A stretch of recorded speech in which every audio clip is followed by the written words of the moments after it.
Hello students, welcome back. Today I am going to start the most important chapter of mathematics, in fact, that is trigonometry. Class 10th में trigonometry के basics सीखे आपने, बहुत briefly मैं उसको explain कर रहा हूँ. What was sin theta, cos theta, tan theta, cosec secant, cot theta. Now this is theta, these are two arms. Clear? एक परपेंडिकुलर ड्रॉ किया इस पर्टिकुलर लाइन पे मैंने 90 डिग्री पे. थीटा ये रहा, परपेंडिकुलर मैं यहाँ ले आया तो क्या थीटा पे फर्क पड़ेगा? No impact on this theta. Similarly यहाँ मैं कितने भी परपेंडिकुलर ड्रॉ कर लूँ, इस थीटा पे कोई इम्पैक्ट नहीं पड़ता. क्या चेंज हो रहा है? 90 डिग्री है, ये परपेंडिकुलर है. इन दोनों में से एक बेस हो रहा है और एक आपके पास परपेंडिकुलर है. In this case this one is base, this is perpendicular and this one is hypotenuse. क्या चेंज हो रहा है? हर एक स्टेप में बेस, परपेंडिकुलर, हाइपोटेन्यूज की लेंथ चेंज हो रही है. बेस, परपेंडिकुलर और हाइपोटेन्यूज की लेंथ ऑल्टर हो रही है, बट वो हमेशा एक सेम रेशियो में चेंज हो रही है. उस रेशियो को क्लास 10th में आपने sine theta, cos theta, tan theta और कोसेक थीटा, सेक थीटा और कॉट थीटा की फॉर्म में पढ़ा. आपने ratio P by H, B by H, P by B. क्या था ये? परपेंडिकुलर और हाइपोटेन्यूज का ratio. In this first triangle perpendicular upon hypotenuse, जब मैंने परपेंडिकुलर को डिस्टेंस कर दिया यहाँ पे, तब भी इन दोनों का रेशियो सेम रहेगा. That ratio is sine theta. Triangle right triangle ही है, हम कितने भी उसमें परपेंडिकुलर और डिस्टेंस पे कंस्ट्रक्ट कर लूं, बट ये ratio always remains the same. Similarly base और हाइपोटेन्यूज का रेशियो भी हमेशा सेम है. सिमिलरली परपेंडिकुलर और बेस का रेशियो भी ऑलवेज सेम है, वो चाहे इस ट्रायंगल में, चाहे सेकंड या थर्ड या सेकंड सो ऑन. और कोसेक सेक तो रेसिप्रोकल्स ही थे. आपने ये सब क्लास 10th में इसको पढ़ा था अच्छे से. नो डाउट कुछ स्टूडेंट को क्लास 10th की ट्रिग्नोमेट्री डिफिकल्ट लगती थी, बट ये बताऊं मैं आपको, क्लास 10th की ट्रिग्नोमेट्री ओनली 10% थी, रिमेनिंग तो भी बाकी है हमारे पास. मैंने आपसे कहा मोस्ट इंपॉर्टेंट चैप्टर है हमारे पास मैथमेटिक्स का. सेकेंडरी लेवल के मैथमेटिक्स जितने भी हम, या सीनियर सेकेंडरी लेवल के जितने भी हम मैथमेटिक्स पढ़ेंगे, इनफैक्ट इसके आगे अगर आप इंजीनियरिंग में करने जा रहे हैं या ग्रेजुएशन करने जा रहे हैं जहाँ पर मैथमेटिक्स है, तो ऐसा कोई चैप्टर, ऐसा कोई टॉपिक नहीं होगा जिसमें ट्रिग्नोमेट्री का यूज़ नहीं होगा. तो ट्रिग्नोमेट्री के यूज़ से क्या मतलब है मेरे पास? क्लास 10 की आइडेंटिटीज नहीं, sine square theta plus cos square theta is equal to 1, या फिर 1 plus tan square is equal to sec square, या 1 plus cosec square is equal to cot square. नहीं, उससे थोड़ा सा और आगे चलते हैं. ये बेसिक था हमारे पास.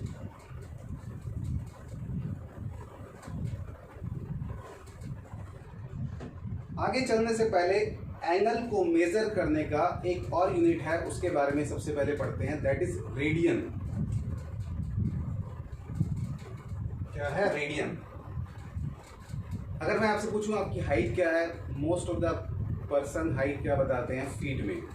5 feet 8 inches, 5 feet 9 inches, 6 feet 6 feet 2 inches, कुछ इस तरह से बात करते हैं. हम मीटर में बात नहीं करते हैं general. Distance measure, length major करने का यूनिट तो मीटर भी है और हमारे पास फुट भी है या फीट भी है. सिमिलरली रेडियन भी एंगल को मेजर करने का एक और यूनिट है. मीटर और फुट में, मीटर और इंच में, फुट और इंच में आपस में रिलेशनशिप है. यार्ड भी पढ़े होंगे आपने, यार्ड गज नापते हैं. क्रिकेट मैच खेलते हैं 22 यार्ड की पिच होती है हमारे पास, वहाँ लेंथ को मेजर करने का एक और यूनिट रहता है यार्ड. मिलीमीटर, सेंटीमीटर, सब यूनिट्स आपने मीटर के पढ़े होंगे. डेसीमीटर, डेकामीटर सब हमने पढ़े थे. तो ऐसे ही रेडियन भी हमारे पास एक यूनिट है, इसको एंगल को मेजर करने का. अब से पहले जो हमने पढ़ा दैट इज डिग्री. क्या पढ़ा था? डिग्री. कि angle always 30 degree, 45 degree, 60 degree, 90 degree, 180 degree and so on. अब मैं आपको क्या बता रहा हूँ? रेडियन. तो रेडियन और डिग्री दोनों में कुछ रिलेशनशिप जरूर होगा. वो क्या है? Pi radian is equal to 180 degree. Pi radian is equal to 180 degree. Pi मतलब पाई वही पुराने वाला पाई 22/7 या 3.14 जो हम इसकी वैल्यू ले लेते हैं, पाई की वैल्यू वही है. मेथड लिखने का पाई रेडियन, स्मॉल लेटर सी. डिग्री के लिए हम ऐसे लिखते थे, आपको मालूम है पहले से ही। तो pi radian is equal to 180 degree. Then conversion means कैसे कन्वर्ट करूंगा डिग्री को रेडियन या रेडियन को डिग्री में। पाई से डिवाइड कर दूं तो 1 radian is equal to 180 upon pi, या फिर 180 से डिवाइड कर दूं तो 1 degree is equal to pi by 180 radian. 1 radian is equal to 180 upon pi, that is degree. 1 degree is equal to pi upon 180 radian. In fact जब pi की terms में हम किसी एंगल को बताते हैं तो हम ये स्मॉल लेटर सी का यूज़ नहीं करते। अंडरस्टूड है कि पाई में है तो रेडियन में ही होगा। एग्जाम्पल, अगर मैं 60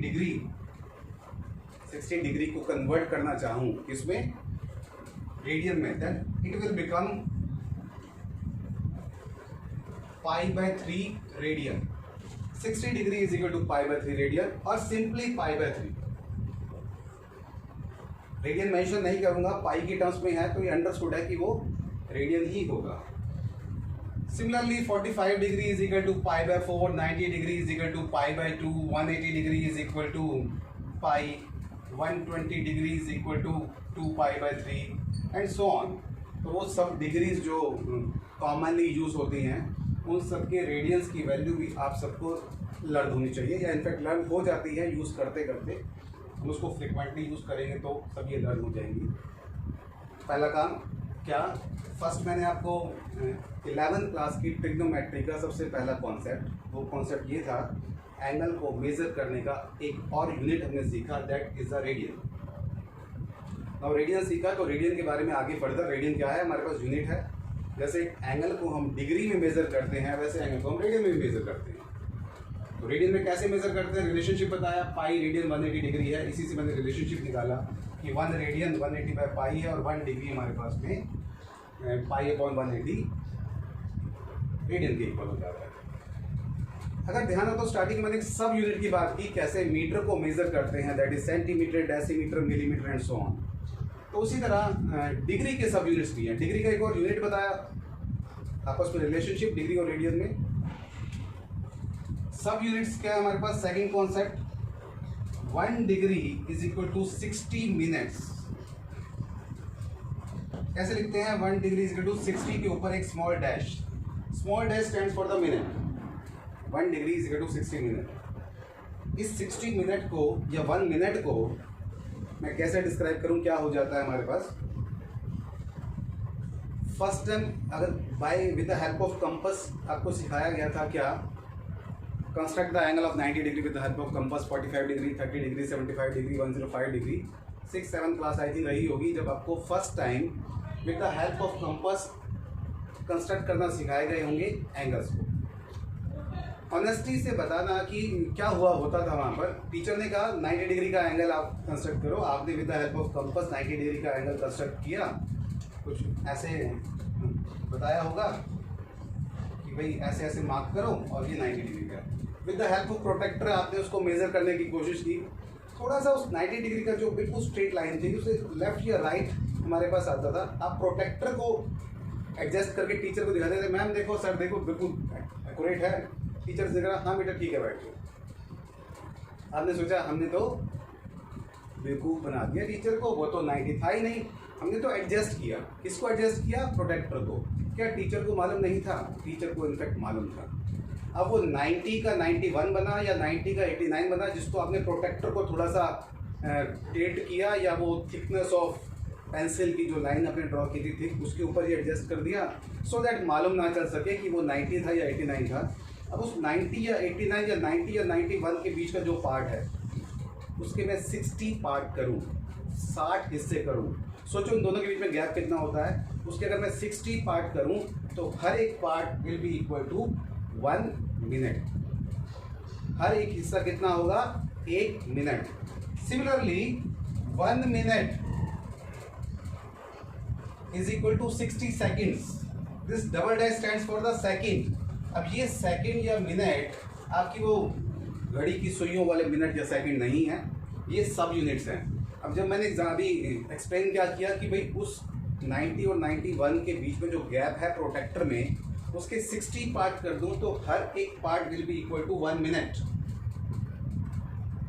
उसके बीच के फर्दर फिर 60 पार्ट करूं, जो कि आई थिंक नेकेड आई से देखना पॉसिबल भी नहीं है, वो हर एक part will be 1 second, 1 second, 1 minute 1 second, 1 degree is equal to 60 minute, 1 minute is equal to 60 seconds. अगर मैं इसको सिंबॉलिक फॉर्म में लिखूं तो ये सब यूनिट है। फर्दर फिर मैं उसको चेंज करूंगा तो मालूम चलेगा कैसे होता है। नाउ 180 आपको बताया 180 by pi, 180 by pi degree होता है।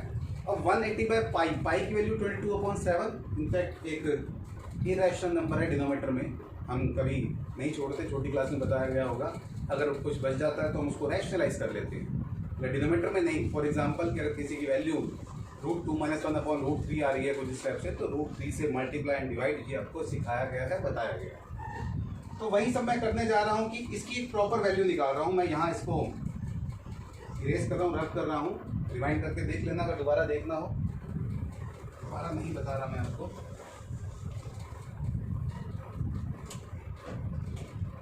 1 radian is equal to 180 upon pi की वैल्यू 22/7, तो ये पूरी डिग्री में वैल्यूज आ गई। 1 radian is equal to something like that. ये मैं इसको 2 पे पहले मैं कैंसिल कर दूं तो 630/11 डिग्री, जी मुझे 1 रेडियन की वैल्यू आई। प्रॉपर मैं इसको कन्वर्ट करूं डिग्री में, मिनट में एंड सेकंड में, डिग्री में, मिनट में और सेकंड में। तो सबसे पहले इसको मिक्स फ्रैक्शन में करता हूँ। 1 रेडियन इज इक्वल टू 11/5 = 55, 880, 11/7 = 77, 3/11। ये मिक्स फ्रैक्शन में हुआ 57 3/11। This is equal to 57 degree. ये 3/11 जो फ्रैक्शनल पार्ट है, जो क्या है प्रॉपर फ्रैक्शन में है, इसको 60 से मल्टीप्लाई करके मैंने सेकंड बना दिया। ध्यान से देखो क्या किया। इनफैक्ट ये पूरा मिक्स फ्रैक्शन मेरा डिग्री में था। जो इंटीग्रल पार्ट था उसको तो मैंने डिग्री मेंशन कर दिया, 57 डिग्री इंटीग्रल पार्ट था, होल नंबर है हमारे पास, उसको अलग किया। जो फ्रैक्शन पार्ट था, जो कि प्रॉपर फ्रैक्शन, प्रॉपर ही बचेगा मिक्स फ्रैक्शन में, इसको 60 से मल्टीप्लाई करके मैंने सेकंड में कन्वर्ट कर दिया, बना दिया उसको। तो 57 degree 180/11 that is minute. 1 radian is equal to 57 degree. Again same step में यहाँ रिपीट कर रहा हूँ। 11 1 = 11, 70, 11 6 = 66, 4/11 that is minute. Same step repeat कर रहा हूँ। 57 degree 16 minute, 4/11 into 60 that is seconds. जो क्या हुआ 57 degree 16 minute 240/11 seconds. 57 degree 16 minute 11 2 = 22, 20 बचा तो अप्रोक्सीमेट मैं 2 ही लिखकर सेकंड कर देता हूँ, क्योंकि बाकी के जो पार्ट अभी बताया सेकंड इतना छोटा पार्ट होता है कि हम उसको नेकेड आई से देख भी नहीं सकते, तो मैं इसको यही छोड़ दूंगा। तो मैंने ये क्या निकाली, 1 रेडियन की वैल्यू थी। 1 radian is equal to 57 degree 16 minute and 22 second. Conversion learn कर लेना इस एक पर्टिकुलर वैल्यू को। 1 रेडियन किसके इक्वल होता है, 57 degree 16 minute and 22 seconds. Round of किया है मैंने इसको 22 पे, क्योंकि एग्जैक्ट डिवाइड नहीं हो रहा था। हम कर सकते हैं नियर अबाउट में करके। ये दूसरा कॉन्सेप्ट आपने सीखा यहाँ पर। पहला रेडियन को डिग्री में कैसे चेंज करें, दूसरा सब यूनिट्स क्या होते हैं कैसे चेंज करें। नाउ एक और रेडियन आया कहाँ से,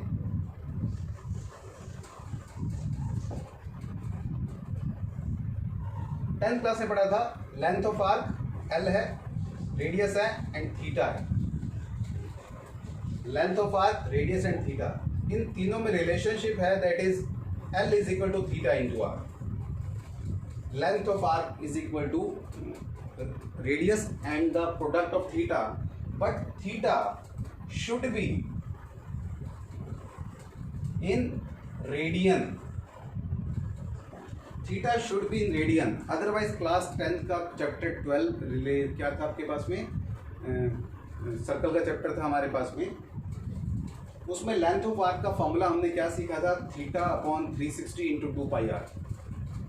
θ/360 इंटू 2πr हमने क्लास 10 में सीखा था, और यहाँ तो कुछ और बता रहा हूँ मैं आपको। दोनों ही फॉर्मूले आपस में रॉन्ग हुए क्या, रॉन्ग नहीं हुए।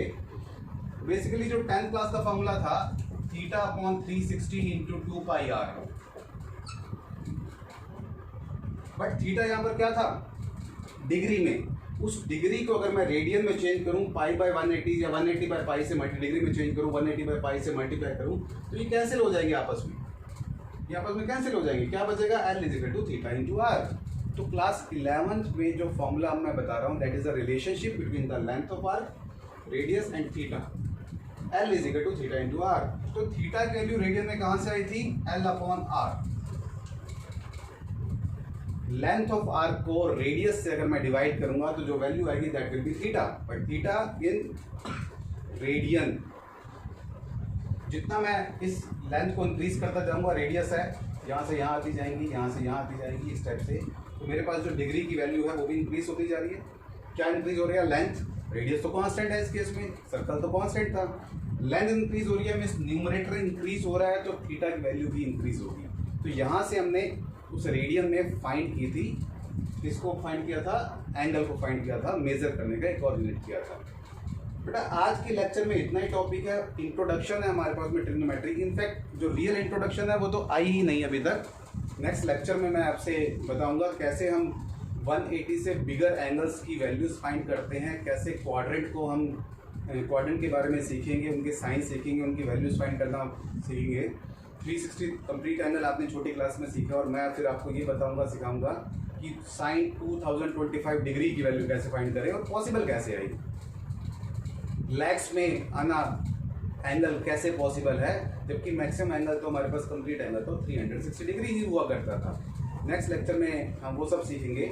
आज मैंने आपको 3 कॉन्सेप्ट बताए, इनफैक्ट वो 3 कॉन्सेप्ट कौन से थे, एक एंगल को मेजर करने का एक और unit that is degree and radian, दूसरा रेडियन को प्रॉपर डिग्री में सब यूनिट्स क्या आते हैं हमारे पास में, डिग्री को मिनट में कैसे चेंज करते हैं, मिनट को सेकंड में कैसे चेंज करते हैं, और तीसरा हमारे पास में कि वो रेडियन एंगल आया कहाँ से था, हमने लेंथ ऑफ आर्क को रेडियस से कांस्टेंट सर्कल के अंदर लेंथ को इंक्रीज करते गए तो हमारे पास वैल्यू इंक्रीज होती गई इस रेशो में। इस रेशो को हमने रेडियन का नाम दिया। रेडियन और डिग्री में रिलेशनशिप में पहले ही बता चुका हूँ। आज का लेक्चर बस इतना ही। नेक्स्ट के अंदर हम एक्चुअल में ट्रिग्नोमेट्री स्टार्ट करेंगे, जिसके बाद से सभी के सभी टॉपिक ट्रिग्नोमेट्री के आपस में इंटरलिंक्ड है। इसमें सिर्फ इतना ही याद काम की बात हमारे पास होगी, डिग्री और रेडियन में क्या हमारे पास चेंज है। ओके बेटा।